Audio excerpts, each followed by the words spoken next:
અમરેલીના રાજુલામાં આવેલા ચાચબંદર ગામમાં એક પરિવાર પર હુમલો થવાની ઘટના સામે આવી છે।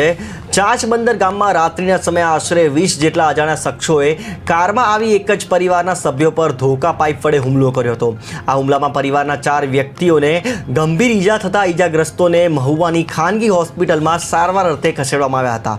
દરિયાકાંઠાના ચાચબંદર પર હુમલાની ઘટનાથી ગામમાં ભયનો માહોલ સર્જાયો છે।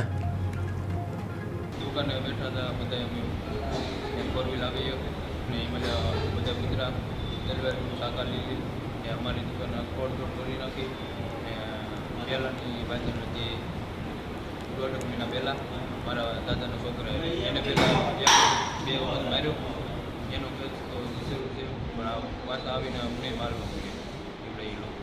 કેટલા લોકોને 4 અંદાજે કેટલા લોકો હશે? અંદાજે 20 લોકો હશે। બધા તલવારનું ને દારિયા ને પાઇપનું ને ટીમનું બધું ધોકા ને